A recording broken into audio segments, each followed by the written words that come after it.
मुलगी ही बापाचं काळीज असते हो, काळजाचा तुकडा असतो तो.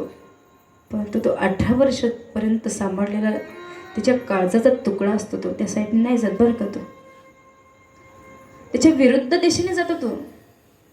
ड्रायव्हरला काच खाली करायला सांगतो आणि जावायला सांगतो. एक वाक्य लक्षात ठेवा, जीवनात बापाने कुणाच्याच समोर मान खाली घातलेली नसते हो. परंतु एक क्षण असा असतो, आपल्या मुलीसाठी तो आपल्या जावयाच्या खाली, जावयासमोर मान खाली करतो, मान झुकवतो. जावायला म्हणतो, जावई बापू, माझ्या काळजाचा तुकडा आहे होतो, लय लाडाने वाढवलाय बरं का, सांभाळून घ्या. काही चुकलं असेल तर माफ करा, मुलीची चुकी समजून माफ करावं. असं तो बाप असतो हो. कुणासमोर नाही झुकत, परंतु आपल्या मुलीसाठी तो झुकतो. त्याला बाप म्हणतात.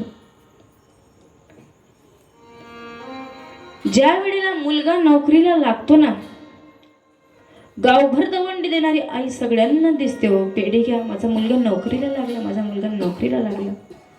परंतु त्याच्या नोकरीसाठी धडपड करणारा, त्याच्या शिक्षणासाठी कर्ज काढून आणणारा बाप कोणाला दिसत नाही हो.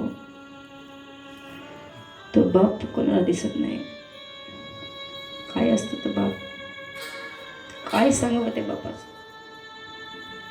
तो बाप असतो. तसं या परिवाराचा या ठिकाणी बाप हरपला आहे.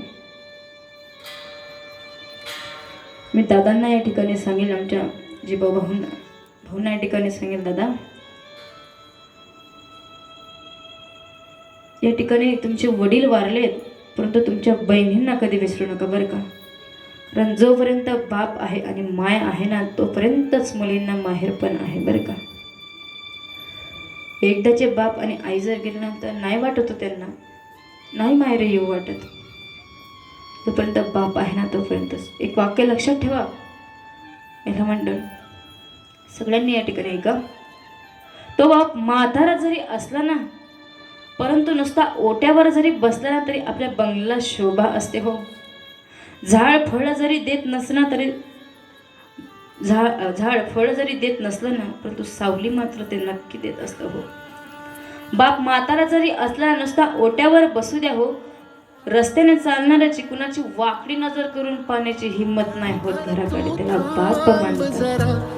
ऐक त्याची धापर लई अवघड हाय गाड्या, उमगाया बापर, उमगाया